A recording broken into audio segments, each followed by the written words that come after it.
Hello, everybody, and welcome to When Words Fail Music Speaks podcast. I'm your handicap host, James Cox. We have a special guest today.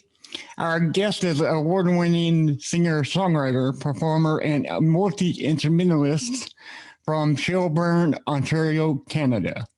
Blurring the lines between pop, rock, folk, and country music genres, its uniquely crafted songs have received regular rotation and on more than 100 terrestrial radio stations across North America and more than 600 stations worldwide. Ed is an Artist Music Guild Award nominee. That's a lot of things to say. And International Music and Entertainment Associate Award winner, a Jersey Show Awards winner, a Academia Awards winner, and two-time Indie Music Channel Award winner. Man, that's a lot. Ed won a 2017 Radio Music Award for Best Americana Artist. He is also a #1 iTunes charting artist. His single "Stronger" came out earlier this year as a new hit, as well as a new single "Tomorrow Is Today," which is great. Released recently on September 4th, 2020. Ladies and gentlemen, I give you Ed Roman. What's up, man? James. Hey, James. Good to be here, my friend. Good to How talk to you. Good Yeah. to hook up. Yes, sir. Yes, sir. Well, first of all, how is life in Canada? Because I know in America it's kind of iffy with the virus. So how are you holding up right now? Well, that's a good question, and it's a big question. I think, like everybody around the world, we're just sort of coping with whatever comes day to day, and making the best of it. There's, in my position, I kind of feel lucky because I live outside of the cities, and I have a place where I can grow food, and I'm not completely isolated, but at the same time, I have a place where I can go walking every day, and I don't feel like as cooped up maybe as others. That's helped me immensely. I would encourage anybody to go to a public park or anywhere just to decompress, because it's essential. Like, we're part of nature, but we're doing well. Like, just like Americans, you guys you're struggling just like we are, but we're getting through it, man. We're getting through it. Yeah, one day at a time, So, yep. Earlier when I texted you on Instagram, we talked about how music moves you, and you mentioned I have a very good name for my podcast, and I just want to know what music inspires you, because I released that I made a Facebook post saying what music inspires anybody on my Facebook page. And I got a lot of good responses. I just want to know which music or song inspired you to, like, okay, that's something that I really want to, listen to more.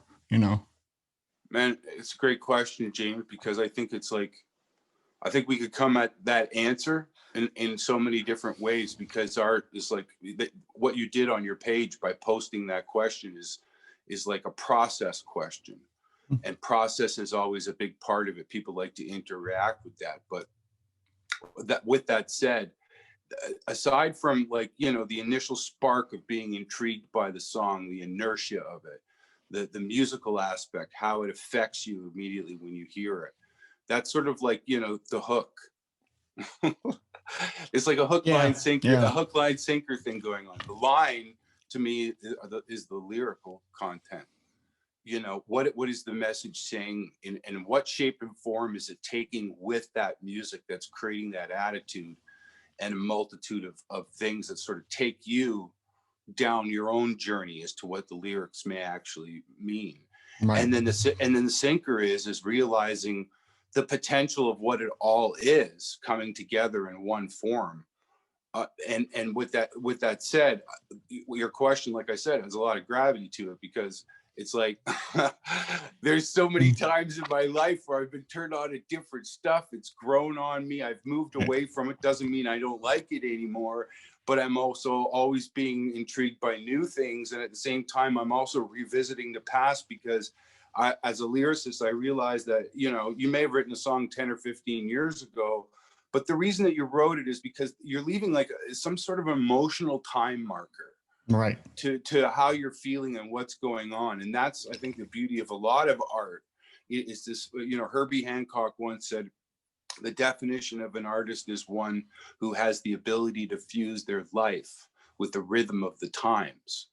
And I think with that said, that's why we have this wonderful dialogue and an archive of people's feelings, emotions, and perspectives of how you go through things. So it's crazy to think about it this way, but I often think of music on an anthropological level and a sociological level, as to it, just like, you know, writers of the past that maybe in some ways, whether they be poets, you know, people that were making acclamations and statements about certain things that greatly changed, you know, the course of maybe sort of the historical, you know, point of history. All of those things are there and still represent a lot of, you know, as I said before, gravity, even today. This is why we keep revisiting eclectic music and things from the past, because it has right. just as much of importance today as it did then. Yeah. So yeah, it's a good question, man. You know, I love it all. It's what drives me. It's the energy and then the lyrics and how it all works together. Right, right. I was talking to another interview I had before, and my band back in the day was Metallica, and you couldn't get me enough. Stay away from the Metallica group. They were it back then, and as I grew up in my years of me growing up, I became more aware and mature in my music genre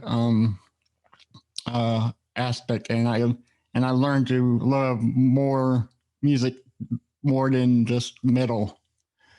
Because I grew up with nothing but metal. You know, when my mom got me my first Metallica tape, you know, the cassettes when they were it back then.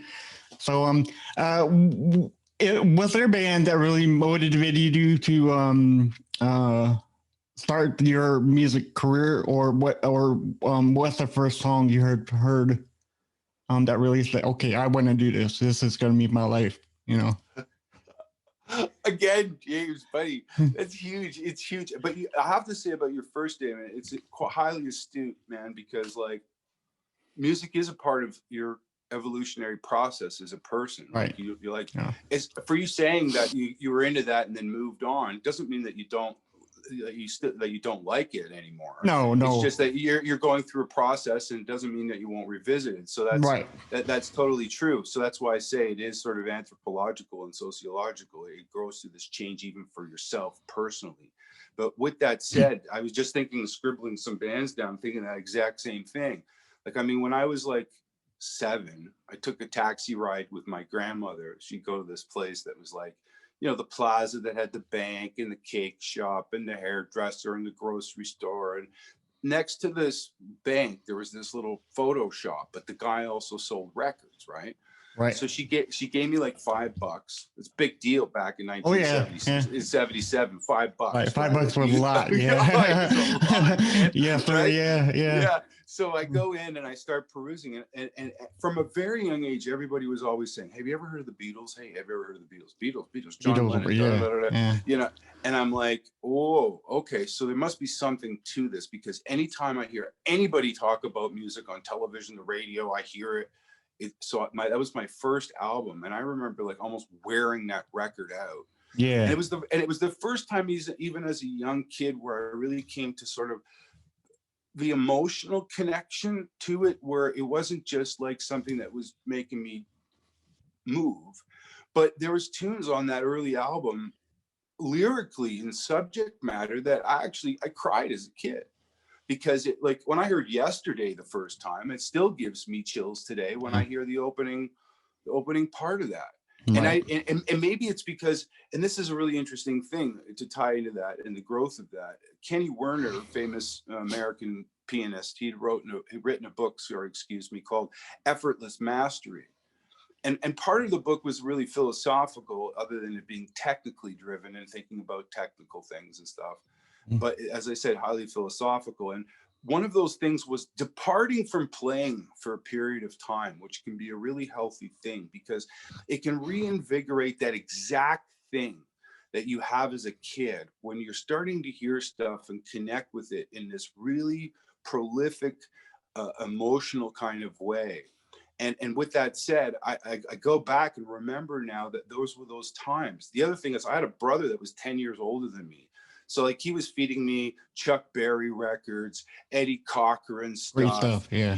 Great. And then I realized the old milk crate down in the basement, had more stuff in it. So then I started getting into like Deep Purple and Sabbath and Ozzy. And who else did I write down here? Oh, AC/DC, like all this stuff like in the early 70s when I was growing up was like, maybe a 7 or 8 year old wasn't, normally listening to that kind of stuff, but I was, because everybody else in my house was far older than I was. My brothers always had buddies over. My sister's 8 years older than me. She always had her girlfriends over. Same thing with my other sister.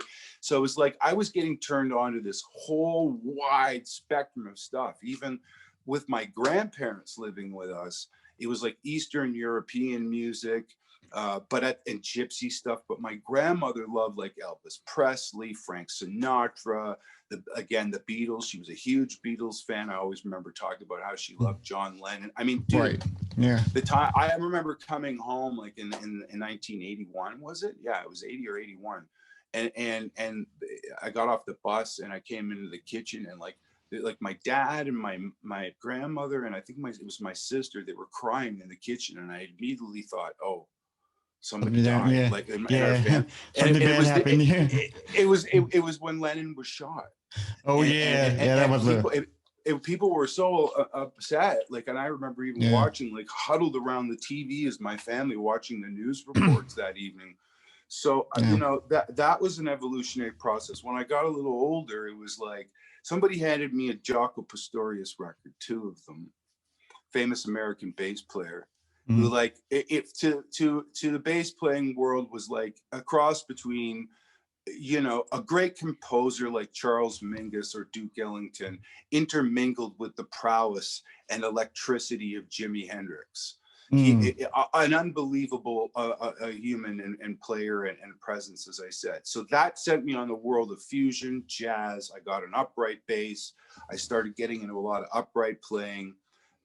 And then I always loved, music that was like, I would call world folk. So anything from any country that would be like Latin American, African. I played in an African band for like 3 years.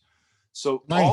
all of it has that influence at different points because like, you're like, well, I was getting into Metallica at a young age, but then I progressed that. It's the same thing. And I think then too, it becomes like, almost like more than just a journey, because you know how you get into a certain band and you can't get enough, and it's almost like a university degree, right? You know everything about them, right? Like it's right. Like so it's historical too, and it's fascinating music that way. Well, that's awesome, yeah, because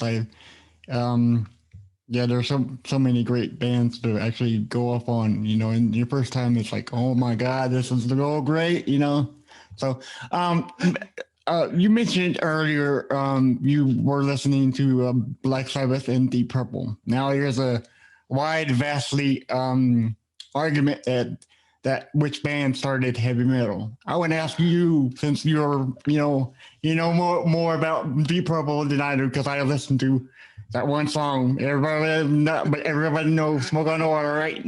Yeah. So, who do you think actually started metal music? Deep Purple or Black Sabbath? I personally think it's Black Sabbath because during the time, I think that they kind of formed the sound of metal, like sludgy and dark and grim and, Absolutely. So, well, I mean, it's John Kay, right? That was from Steppenwolf in the lyrical song of Born to Be Wild, where he says, I like smoke and lightning, heavy metal thunder. Yeah. And that those words were sort of coined as a part of what the music, we could say it could be Steppenwolf. Right? Oh no. Yeah, it could be, in that way. And I think it's the presence though, but I guess in that way too, from a time frame perspective, Sabbath has a little bit of extra tenure in Yeah. terms of and then comes in, you know, AC/DC, which is like almost like a different form of that. Because as you said, Sabbath is dark, its overtones are dark, but in the weirdest of ways, what makes Sabbath so appealing and interesting, and looking at it now, like, and I love Ozzy, I love him to Oh yeah, death. yeah, yeah. I just think he's like a character and a half. You know, I always wish him well. I know he's been going through a lot of Yeah. stuff. Yeah. Jack, and it's just this neat whole thing. But like, look at Crazy Train. People are like, "Oh, the boy," ha, ha, ha, ha, right? Yeah. But the message in it is really amazing. And that's what I found really cool about a band like them, is that they offered this sense of dark presence. But when you really searched and understood what the lyrical content meant, you were like, man, this is really positive, Right. even though it's got such a heavy, dark, you know, face to it. So I was sucked into that stuff, no problem. Yeah. Yeah. You know. So your consensus would be Black Sabbath started middle? Yeah. Okay. But like, I'm a Purple fan too. Yeah, so like, yeah, Purple's great too. Yeah. And John Lord, like the Hammond stuff that he did on that, and overdriving the organ, and I love Richie Blackmore's playing, and you know, I mean, Ian Pace, like I quoted him in a lyric for Red Omen, that saying that my manager in Stover was like a cross between Benjamin Franklin and Ian Pace.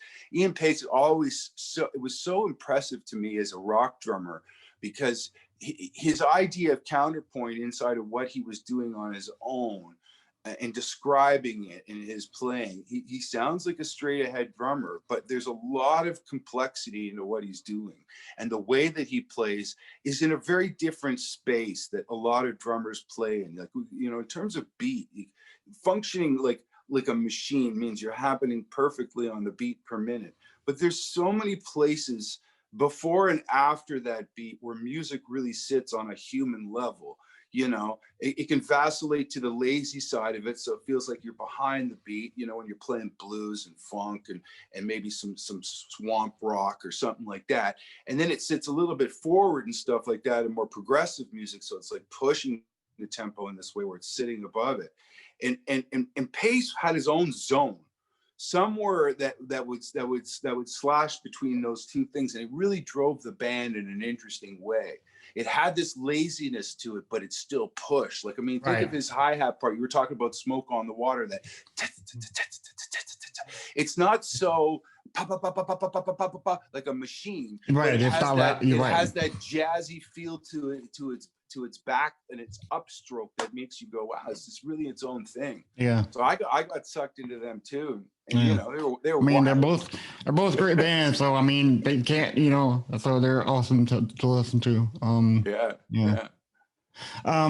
You have a YouTube channel on YouTube, of course, that has 544 subs right now. It could be, you know, you deserve a whole lot more.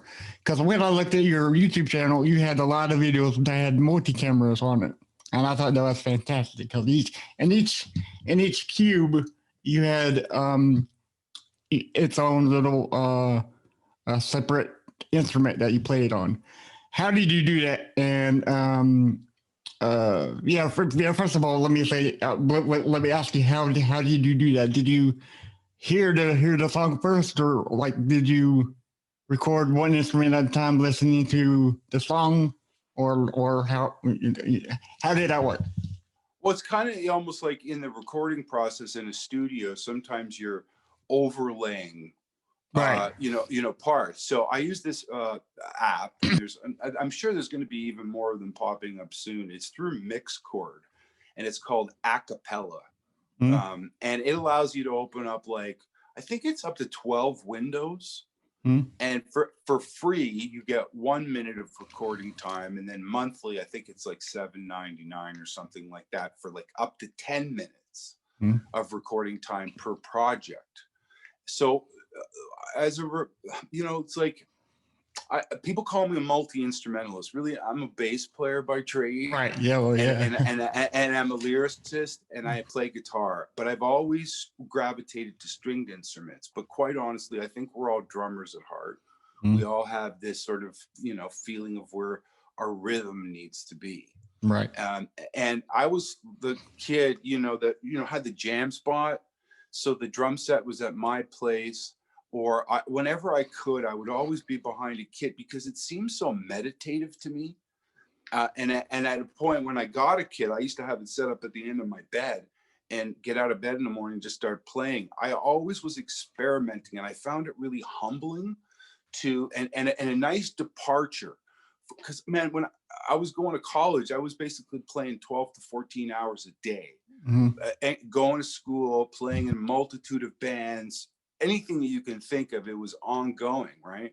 Right. So I always found that moving into other fields and stuff like that allowed me to think about construction and composition in a way that was like, well, I know my part as a bass player and what I might want to be singing or saying, but at the same time, how does it all fit, and how can it change? As a lyricist, I started thinking to myself, for the perception of what the words represented. And what happened to me was a transformation, James. It was like I started to realize that trying to come up with things, and I know this sounds strange, forcibly come up with things like, we got to find a part for this, keep da da da da.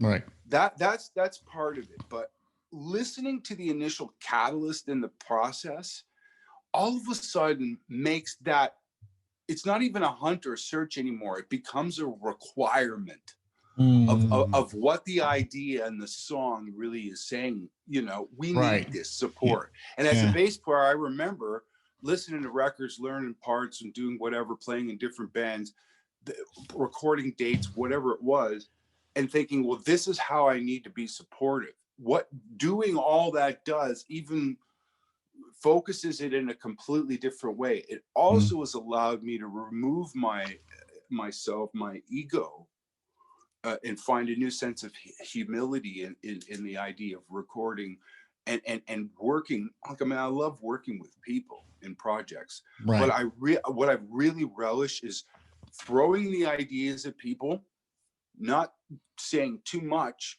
allowing their interpretations to flow through. And as a result, all this new feeling and idea comes as a part of the requirement. What does this require? Yeah. Even now in the mixing process, I've been doing that too. Instead of sitting on Mike Jack's shoulder like a parrot going, are the drums going to be louder?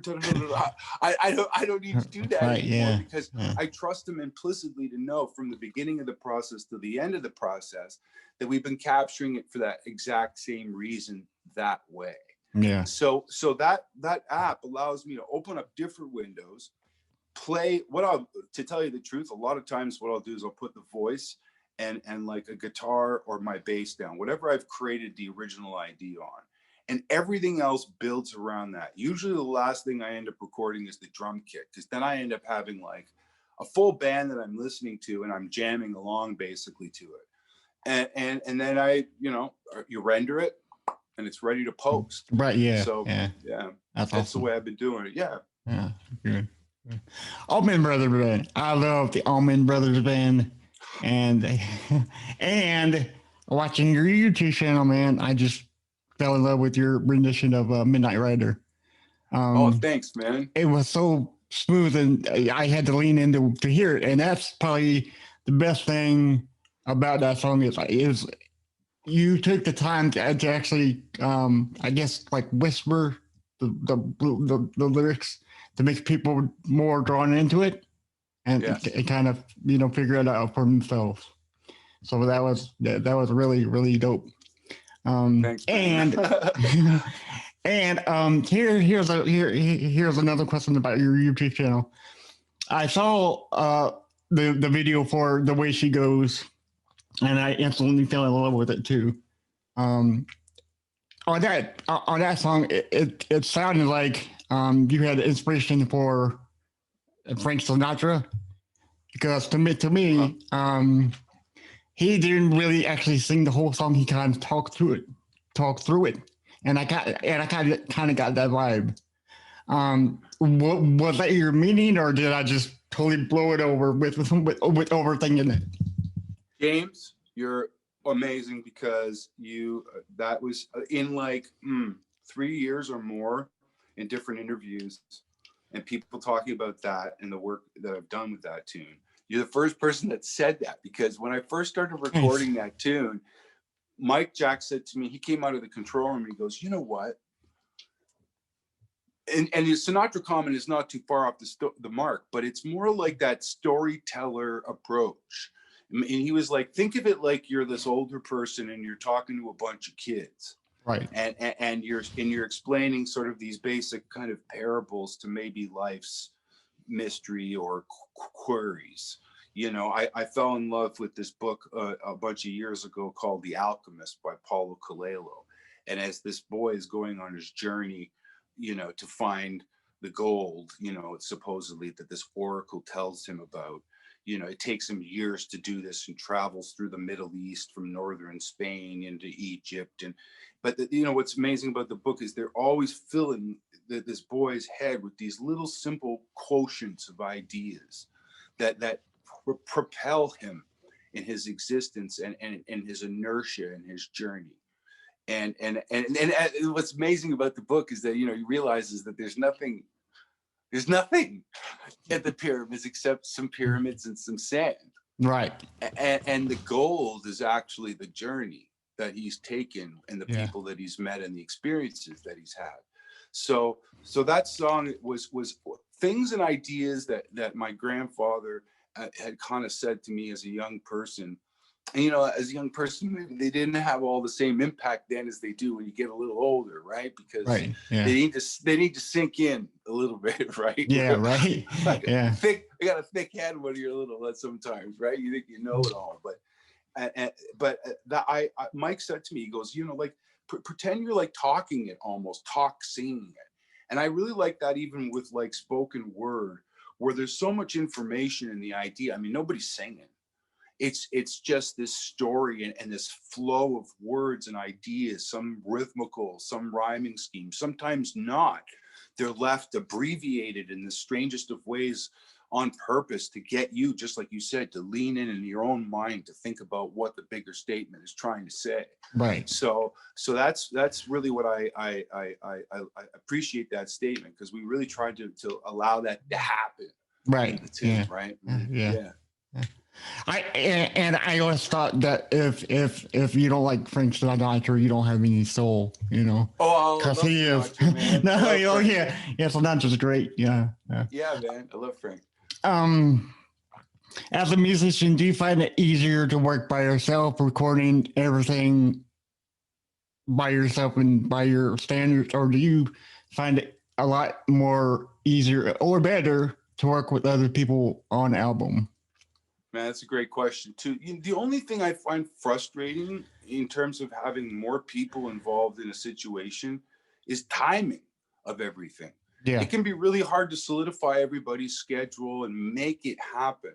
That alone is usually more time consuming and sits in escrow for a longer period of time than the actual recording does. Yeah, right. You know, hearing back from people, the drive is 2 hours, whatever it is, getting tracks to people, figuring out what's going on. The whole recording process and everything, it's ironic. Like, I haven't really had many issues in my life other than gear failing. Right. Something's wrong, you know, and it's beyond your control. I remember once we were at a studio and power went out. Yeah, right. In the middle of the session, it's like, okay, nobody's recording anything. No. Go home. We'll refund you your money and come back next week, right? Yeah. So, but I, as I mentioned, I really like the interaction with people, because I find that there's this searching process in the community that makes it worthwhile. Right. You do the same thing on your own, and it's fun to record on your own, and it's fun to try. Yeah, right. I won't kid you, right? Like it's a lot of fun, but it's really nice working with a group of people. Yeah. Well, I think that can be a blessing and a curse too, because a blessing because working with people, you know, you get their ideas, you get your ideas, and it flows more fluently. You know, the negative side of it is they might not agree with your ideas that you had in your head, and you know. Ideas might not flow as well. You know, there's always a blessing and a curse working with people. but I just want to get your insights of it, you know. So Absolutely. yeah, cool. Um, Winning as many trophies as he had before, and you won a lot, dude. I'm thoroughly impressed because I can't win them, you know, a standard trophy. Um, do you feel like it's enabled you to push your abilities to create music that is even better? More like if you won a trophy or an award, do you feel like that's a little bit more inspiration to create like a better song, better than the one that just won the award? You know what? This question's big too, dude, because like I could say something like cheeky, like I think awards are dangerous. Yeah. So yeah, kind of a blessing and a curse too, you know. Yeah, exactly. Yeah. And at the same time, I'm humbled. I'm humbled, greatly humbled by recognition, acclamation, and having those awards. But that's the blessing. Because the humility is overwhelming sometimes, right? Because I know when many people win awards, they're like, okay, I'm done. That's it. You know, I mean, they're not going to try anymore because they won. You know, I mean, sort of, but not really, but kind of. You know what I'm saying? I guess I know. This is funny because for me, music has always been a part of my own personal therapy because I struggled so much as a dyslexic and still do with reading, especially. If my mom at a young age, you know, other than an alarming amount of time she spent with me reading and practicing words and saying things, she gave me a guitar, right? She always encouraged me plinking on the old piano in the hallway. Oh, nice, yeah. That alone is what you just said about the awards factor. The encouragement is humbling to me, but somehow I knew it wasn't just that it was making me feel good, but I knew I felt like I could represent. I you know, at a young age, I belonged there somehow. I didn't really know what it was, but I knew it was because I could garner even an adult's attention at a young age by singing like a song in the kitchen. So that meant something to me. And then that also allowed me to have a vehicle for you know, opinion, even in my house at a young age, amongst a group of how many, 8 of us all living in a small farmhouse that was extremely busy. That changed that part. So acclamation and those awards and things that are attached to that are part of that. But what you know, if I didn't have music, and, you know, people, I was once asked in this interview by somebody from special education that, like, what would I be doing? Like, would it have pushed me, my disability, into something like that? And quite frankly, I was like, maybe not. It's the very issue that gave me the gift of having to go through the process of finding myself at a young age through the problem. Now, that for me happened at a young age. For other people, it may happen at a different point in their life. But somehow the disadvantage opened up a new doorway for me.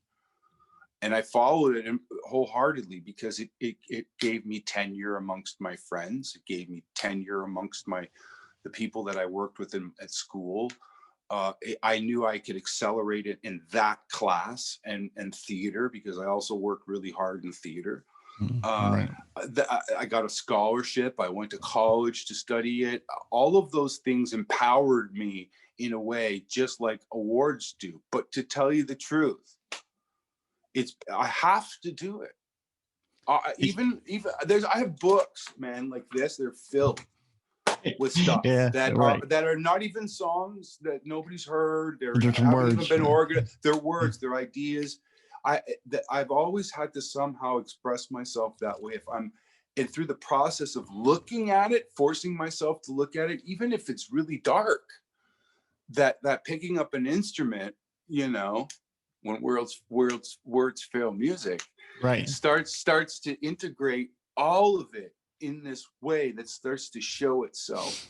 that's a bigger than me kind of a thing. And that's why I find it, again, humbling, spiritual. It has aspects of the physical, the mental, it's historical. There's so many things that it exhilarates me about it. Mm. So your question is huge, because I mean I could go on and on talking. Cool. That's a real good explanation of it, man. Yeah, it's because I've always been being able to push myself to do whatever I want to do, you know. And my parents have always been beyond me 100%. So I understand your whole. You want them to push yourself to make yourself better. It's not for the awards, it's not for nothing. You know, it's just for you. And you alone. And I didn't want. I hated teachers and people that told me that I wouldn't amount to anything. Yeah. That I was stupid. I don't think anybody's stupid. I just think that sometimes we don't know yet. Right. Yeah. And ignorance at a certain point may be considered as such because of repetitiousness of mistakes. Right. You know. Yeah, what's the old saying? You know, there's an old saying, fool me once, shame on you, fool me twice, shame on me. Right. Yeah. That motto can't go, you know. So with so many genres out there in the world today, I feel like and your music blurs with the lines of pop, rock, folk, and country. So which genre would you classify yourself as? Like, which one would you classify yourself as, you know? Well, there is a lot of genres there. I mean, there's some I haven't explored, may never. Right. That's okay. What was harder for me was to figure out who I was. I always consider what I do. People say, what is it? I say kitchen sink. You know, because just like everything in the kitchen sink, right? Right? Yeah. And that's a great response. I try to get a humoristic response to open up a dialogue with people about what it all is, even for them. Right. But I don't want to shut myself off to what those things may be. There are natural places I gravitate to because I like earthy stuff. I'm gonna pick up a bass, an electric guitar. I'm gonna get behind a drum kit, a Hammond organ. All of that stuff has that same sort of like connectiveness, tactical connectiveness to me. But I don't know, man. It's like kitchen sink. I mean, I like a lot of stuff, and at a very young age, I was told, you know, keep an open head about what it is. I played in country bands. I played in funk bands. I played in blues bands. I played in klezmer bands, African bands, rock bands, all kind of classical. I played in a concert band for years. I jazz ensembles to death. How many cocktail receptions, weddings, and things that I've done, right? I think it's all healthy because it keeps your mind active, and just like anything in life that you do, that's the best thing of all. Right. Yeah. I honestly believe that you shouldn't limit yourself to one thing, you know, because there's so many bands now that I never thought would listen to other bands. You know, you hear about Metallica, so you just think they listen to nothing but metal. Country artists, they don't even listen to rap, but yet they do awesome collaborations with rap artists as well as country artists. You know, that's right. That's right. That's a very good thing. You know, yeah. So you'd be surprised sometimes from people that are like fixed in people's minds from certain genres that they think, oh, they wouldn't like that. No, right. Or they wouldn't like that. Like Branford Marsalis is a prime example that I love. Not his brother Wynton, but Branford. So Branford like toured with the Grateful Dead for a while. Oh, nice. And he was also a huge Led Zeppelin fan. Right. So when I heard that, I was like, what? Like, and I loved all the stuff he did with Sting, right? With the Blue Turtles, and I love his solo stuff. So it's like the guy's a Zeppelin fan. I mean, you know. Yeah. So there's a really a fine line between finding out what music is and what music means to people, and I think that's very, very special. You know. So between all your albums, Oracles and Ice Cream, which came out in 2011. Letters from High Latitudes came out in 2014. And Red Omen came out in 2016. Which of those, between those three albums, which was the most easiest to record and which one was the most hardest to record and why? I'm throwing them out there, man. You got it, James. You're like the man. Well, Oracles is big. It's a double album, and it's actually half instrumental and half like lyrical content. And it was really for me like as a writer, really getting into the process of understanding who I was, and allowing everything to come out of the kitchen sink, hit the wall, and find out what works, what doesn't work, not only for me but what was working for other people. So that was a process record. And it's quite often, a lot of times people say to me, well, you know, what's the most important song or album that you wrote? Well, when I released Letters from High Latitudes, I'd gotten back together with Dave and Mike Friedman from an older project we had called Special Ed and the Musically Challenged. And we recorded a tune called I Found God. And Ooh, nice. that tune for me was like, you know, a big number in terms of like lyrical philosophy intermingled with itself, because I kind of consider myself a pantheist in that way. I was born and raised, you know, as a Christian, but every time I walk around this planet, I'm amazed as to how nature is so godlike in teaching me certain things, and I'm continually humbled by animals, insects, anything that you can think of that literally just puts me in my proverbial place as the, you know, modified simian that I might be.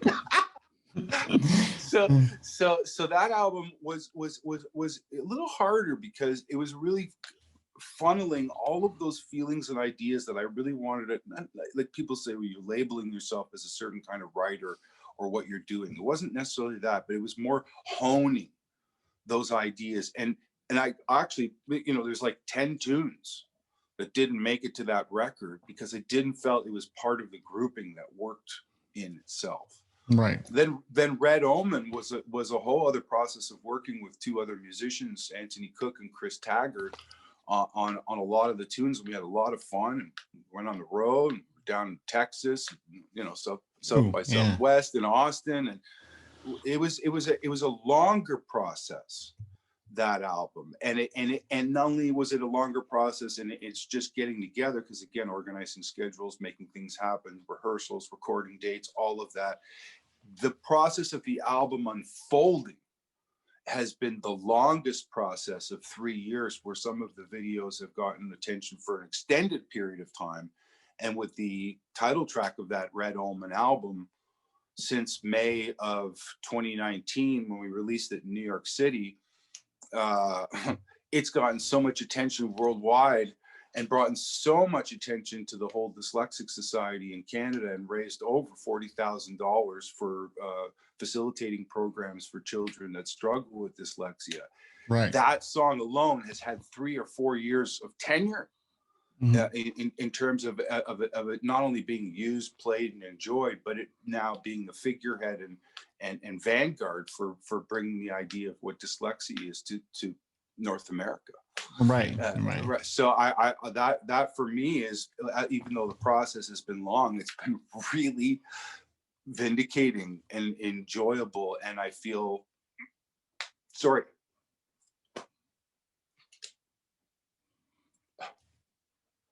very humbled that it's had that kind of impact. Excuse me. Okay. Yeah. Take your time. It really has a lot to do with why I got involved with music. Because I always felt that music could help. It helped me immensely. And having it be something that's more than just somebody like, hey, that song made me feel really good. I'm driving down the road and I'm having a better day. Right. That's good. That's what we want. Yeah. But the fact that it's doing what it's doing and connected to that community on that way is life changing. Yeah. Cool. You got me whittled, man. Hey, you know what? Sorry. I was on a forcible confinement and weapons charges case 4.5 months, and I was even sequestered. And I Oh, remember we were all like deliberating, and the jury was fighting, and I just walked out and I lost it. And the judge came up to me. She's an amazing lady, half Ukrainian, half Micmac Indian. mm, And she had her hand behind her back. She was wearing her judge's robe. And she says, open your hand. And I open my hand like this, and she drops a bag of marbles in my hand. And she goes, just in case you lose your marbles. And it made me laugh. yeah. And then she looked at me and she pointed, she said, don't ever be afraid to cry. No, no. It means you're showing your humanity. And then Right. she walked away. It was like this weird, like, what just happened to me? Yeah. What just happened? Yeah. Right? And I walked back into the room, and sure enough, we were all. But I appreciate that. But some questions, man, in interviews, I'm not ashamed to say I'm an open book. Right. Even when it comes to the emotional thing, you may even hear me going off and pontificating about something in a very angry way because I have disdainment about something, and I think that's okay too. Oh yeah, yeah. Well, anytime you wanna, I think it's good because it shows strength too.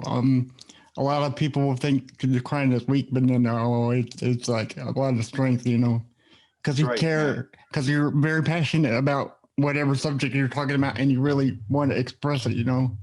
So, thank you for sharing that with us. Yes, man, I appreciate it. Also, on the Red Omen album, I found one song that I really loved personally because I have depression, not severely, but I do have it. And there's one song that I can take with me from now on and listen to that song, and I'll feel just okay, you know, just great about life and everything. And this is your song called "I Am Love." That song really spoke to me in words that I cannot express to you right now. Did you write that song for people that are having a bad day to remind them you are loved, or did you just write that song just for yourself? Because that's a very, very, very, very powerful song. So, James, you're gonna make me lose it again. No, dude. No. I got it together right now. Okay, all right, good. The whole aspect of it is that like, you just said I fight a lot of depression. I mean, right. Even and I think we all do. You know, I mean, and I realize that most people don't want to talk about it, but if you don't talk about it, then it's never going to go away, you know. Well, that's just it. And I think as humans, we all fight it in some way, in different points in time, some more intensely than others. Some of us are highly empathetic, so we feel the repercussions of other things differently than others. That doesn't mean we're better or worse. No, right. I think a lot of people put on a good face sometimes. They color their world with a lot of material things in order to think that that's what's going to make them happy. Right. But what I've found is that, like, yes, that song came from a place where I was like depressed, man. Yeah. Okay. I was in a hard space, just thinking about life, why, where, who, how, and when, you know, and asking myself hard questions like, why are you here, man? Right. What do you do? What the are you doing here? Yeah. Right. You know, like, and why are you doing it? And if it's the case, this is what you've been doing for so long. So what's the message, Joe? What is it? So the idea that came to me was like, well, I'm a messenger. I'm here to leave these messages, these time markers. Right. Some of them may be hard to swallow. Some of them may be easy to palate right away, but they're messages nonetheless. Right. So they're radical in regards of their interpretations, because they're your interpretations of the moment. They're just words, but they're words that meant something to me in the moment, that changed the negative into the positive, because I asked myself those hard questions. And what was it? What message do I want to leave? Man, the reason I fight a lot of depression is because of the hatred, anger, fear, that I see so many people in the world experiencing, I want to try to say, be love. Yeah, Try to understand it in a way that may be so difficult to understand that it hurts in the strangest of ways, because it's even difficult, like, if people call themselves Christians, but to embrace your enemy in a way that changes them is the greatest weapon of all. Love can actually do that in certain ways, but it's the hardest thing to do. So it's almost a challenge, which that's what that song represented to me. That's the shout chorus that everybody hears. The chorus is the refrain, but the other things that are happening through the verses, like, man, I try not to watch a lot of TV. People like say, well, you're not connected. I don't have cable. I have no cable at all. I refuse to watch TV. Yeah. Field goal, like, kick it through, because like you're not missing much other than fear, and you can get a lot of information in a lot of other places that's good and healthy and more empowering, and it doesn't mean that you're misinformed. Yeah. It doesn't mean that you're misinformed. So with that said, there were things that I wanted to cut myself out of, and not in a way that was like, you're not a participant of the world anymore. No, I'm just going to remove myself and cut the digital umbilical cord for a while. Yeah. To connect with me, my living environment, people around me, my friends, my family, and realize what is important to me. So I'm glad you brought that song up. A couple other people in the last little while have also used it as part of an intro to their shows and things that are like that, and I'm honored that they want to do it, because it's spreading. I'm happy they want to do it. I get the tune out there, but at the same time, I like that the messages are being used. Yeah. It's like people say to me, well, if something gets built, nobody ever uses it and it sits in the corner. A maker hates that. Yeah, right. I hate it. It's like somebody buys something and they don't use it. How long have you had that? 15 years. Do you enjoy it? No, I've never used it. What the hell are you talking about? It doesn't make any sense to me, right? Yeah. Just for the sake of owning it, And I'd rather own my moment, my experience, and relay it somehow that I think everybody else has the potential to do too.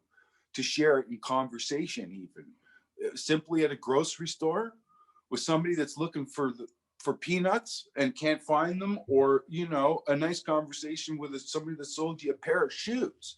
There's an incredible amount of exchange that can occur in a very artistic way, but you got to look at it that way. Yeah. Mm-hmm. I think that's beautifully said, because and I totally agree with you. Everybody should turn off the TV and start living life more, Because I remember, going outside when I was a kid and playing games with friends, and I wasn't worried about anything, So that's you're right. You're right. And you know what? It's like I wrote a tune a number of years back with Mike and Dave called "Throw Your TV Sets Out." Yeah, right. and what I really was trying to do was to show this perspective from a young child's mind. When I was a kid, my parents went out for the night. I was left home. My grandmother fell asleep, and I started to take the TV apart. It was still plugged in. I had a screwdriver, took the back out, started pulling tubes out. My parents came home. The part of the carpet was black from sparks coming out of the back. I thought that there was a person in there, and I thought I could get him out. Right. And I wanted the lyrical content to go through this process of like a young person's mind's perspective of what the TV is, and as you go through it, you becoming a part of the accelerated process and being absorbed into the machine of information, as it were. Mm. So, but the idea was, well, wait a minute, no, you got to throw it out. Yeah, it's more important that the kid took the TV apart than it is that he watched it. Right. Exactly. Yeah. Yeah. There's something more. Yeah, that's right. Yeah. There's more. There's much more gratification and satisfying learning yourself instead of somebody else telling you how to do it, how to learn it, how to make it this way or that way. So Absolutely. I'm fully behind you on that one, 100%. What was your process for recording albums? Does it differ with every album you record, or is it the same major steps you have to go through? That's a good question too, because I a lot of times what I've come to realize is that it's like writing, that once the song has presented itself and you figured out arrangement and pretty much everything in terms of how you want it to start to evolve, it then says, well, maybe we should approach it this way. From the moment that you start like figuring out your tempo and what's happening in the tune to where it sits most comfortably for how you're delivering the lyrics, or pushing it in a certain way so that you're delivering the lyrics in a certain way. Right. To, what kind of microphones you want to use and how to capture it. In some cases, like we've gone totally guerrilla with like, okay, so I'll have like the kit set up in the back, right? It's tight mic'd. So every drum has a mic on it. Right. There's overhead mics. We have a ribbon mic that we set up on the floor, basically, that we really compress. So it gives it that sort of John Bonham kind of sound. That's about 3 feet out from the kit, like near the floor tom and the bass drum. There's 2 room mics that are like 10 feet away from the kit. So you're capturing the sound of the room. Excuse me. And in the end of it, we may end up only using 3 of those mics. Or this little junky mic that we decide to put up in the room that we may be using partially to like, trigger something in some way, but we're going to just use a live feed. It sounds like it works better for the overall idea, even though you have all that fidelity at your disposal. Mike Jack's famous. I love him on sessions. He'll come in, he goes, "Hey, how's it going?" I'm like, "Hey, what's up, man?" He's like, "Oh, I was just at a garage sale. Check out what I got." I'm like, "Oh no." He's the king. He's the king. Like, Mike has like one of the most elaborate old radio collections, including old quartz crystal radios, some of the first radios ever put out by Sony. His studio is called the Radio Rooms. It's almost like a museum for radios, but he also has this knack for finding great old microphones and other things that people are just like disregarding. I don't know what to do with it. It's been sitting in a box for years. My uncle used to da-da-da. He'll show up with some like little junky mic. It's like, "Okay, we're going to use this today." And I'm we're gonna try this one out.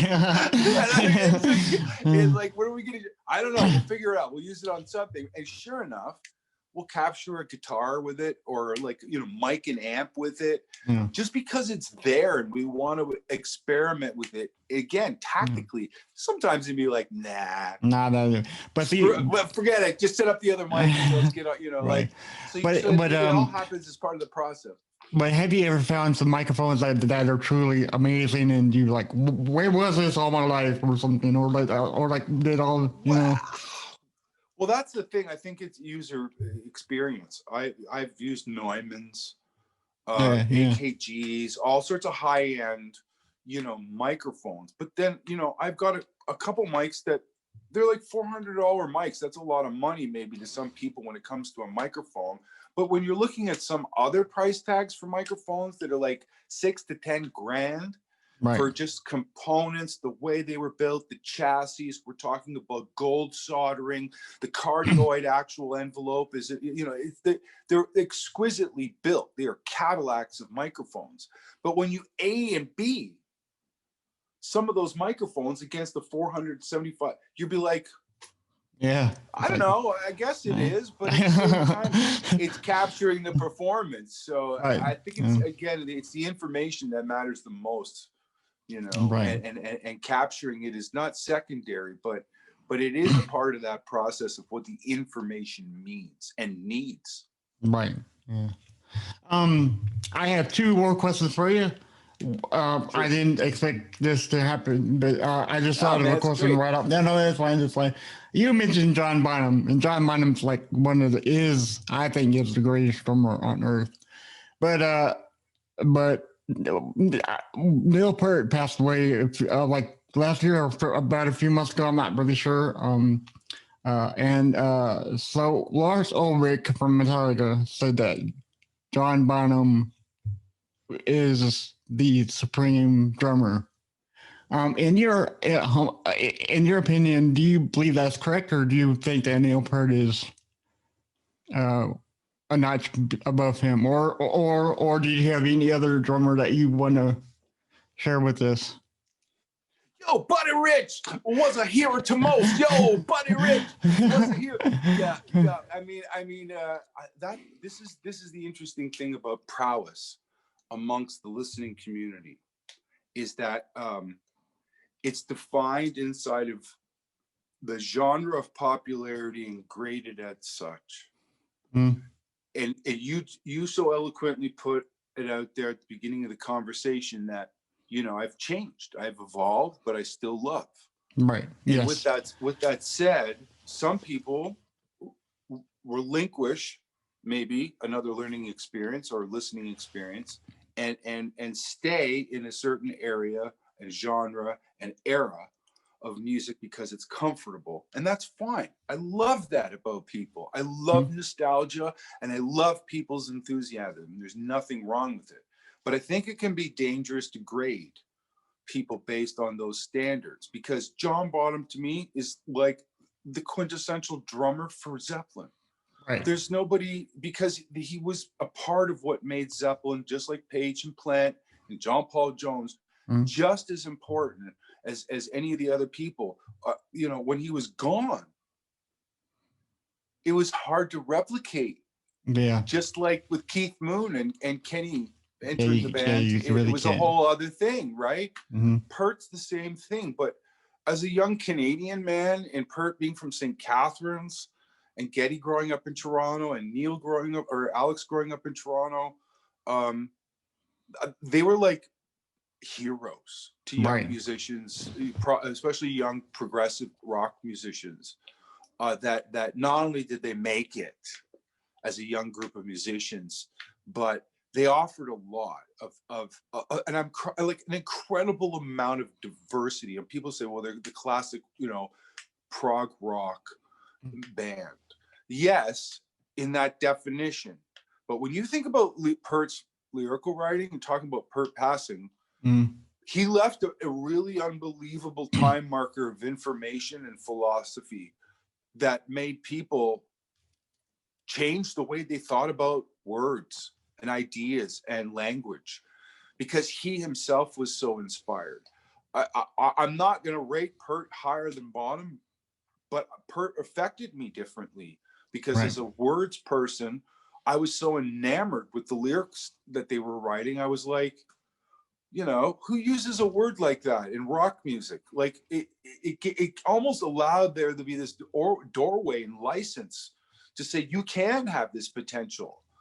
I started reading like J.R.R. Tolkien and you know, Ayn Rand. I was like, my mom's like, well, you should read some Ayn Rand one day. And then I started hearing about Neil Peart talking about the Fountainhead.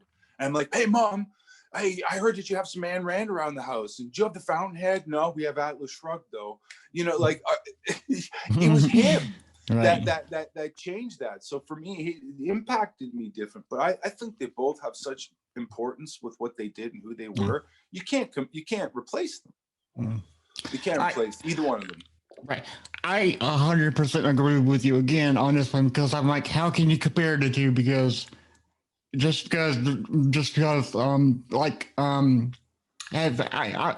sure you've heard of Michelangelo Badio, right? He's like known as the world's fastest guitarist.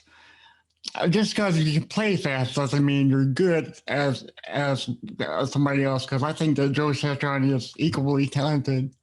You know, so there is no such thing as the greatest anything. You know, it's a matter of who. True. It's a matter of who, what, where, why, and how. And it's symbiotic between the listener and the deliverer of the information.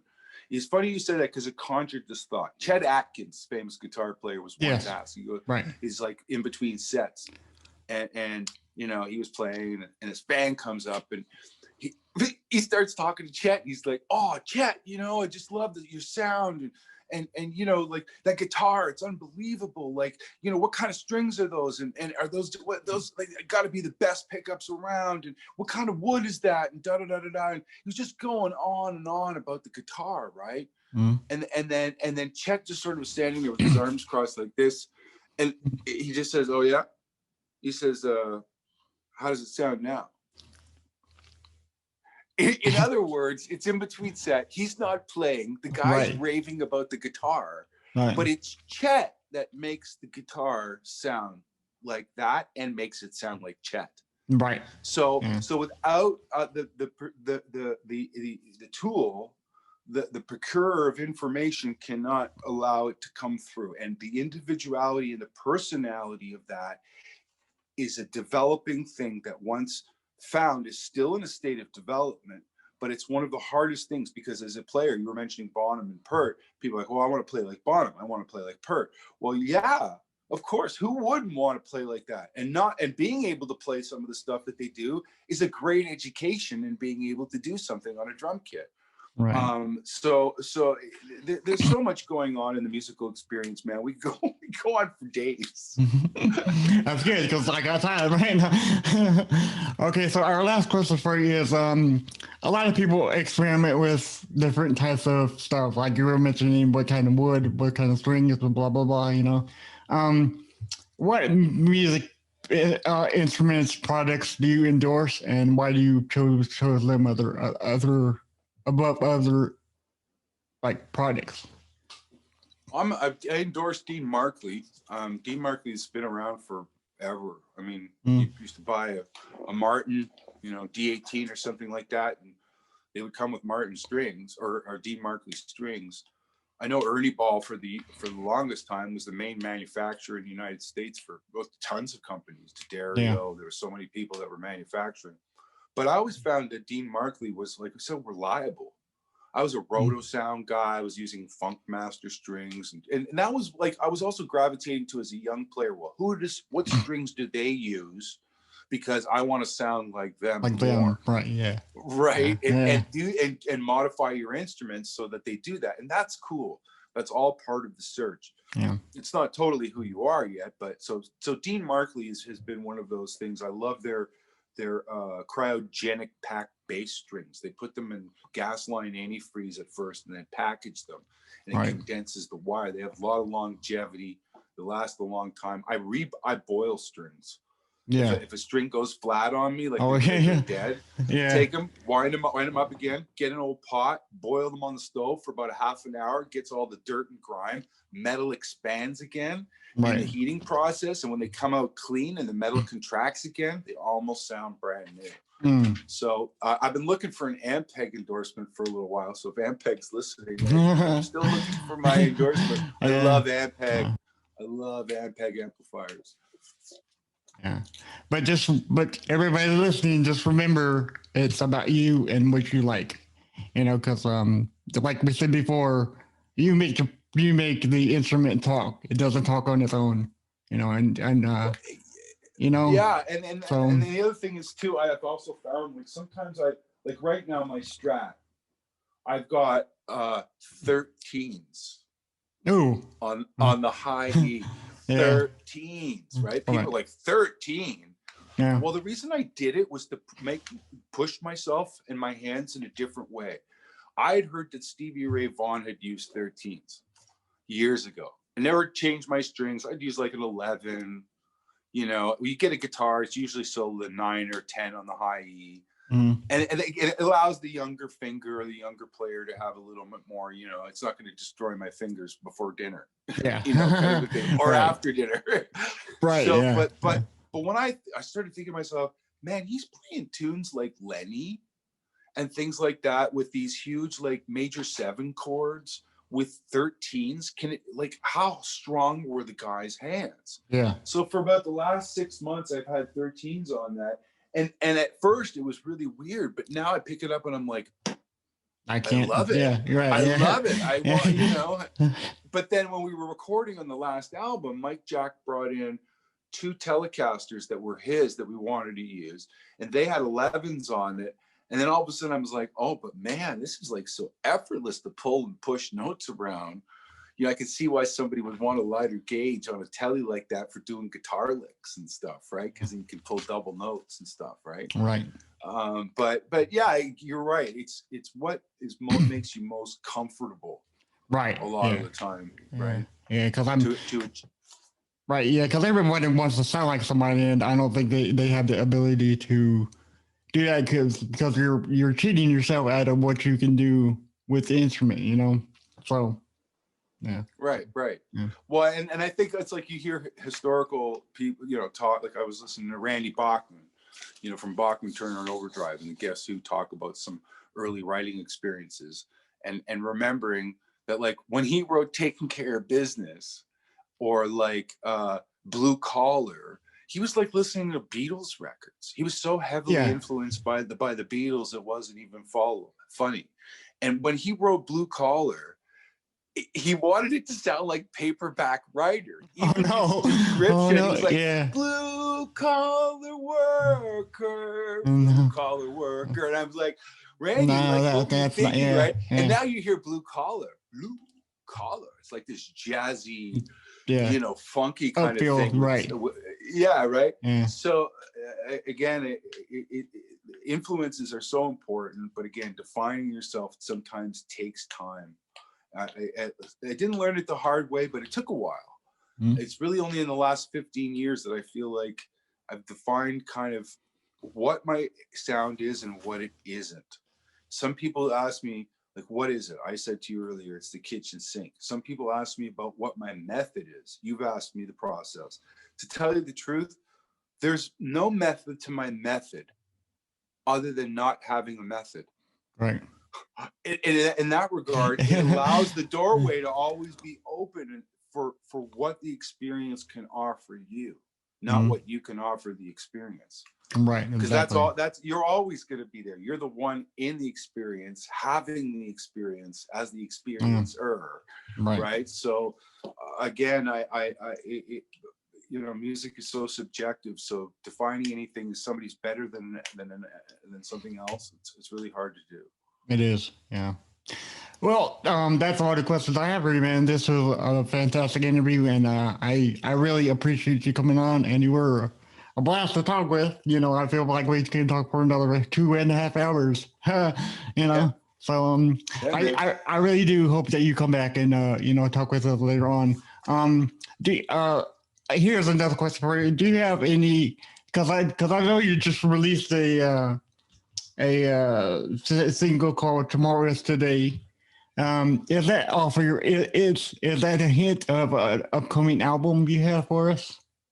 Yes, it is. It's called "A Recipe for Perpetual Spring," and it's another grouping of probably 10 or 13, maybe 14 numbers. They've all been tracked or in a state of being mixed. But what I'm doing, and maybe it's also a byproduct of sort of the day and age that we live in, but releasing singles about every 3 months with a little video thing that goes along with it, whether it be a lyric video. We just released "Tomorrow Is Today." It's been getting wonderful attention. Thank you really for mentioning it on the show. Oh yeah, no problem. We're on the precipice of literally releasing the visual video that goes hand in hand with that.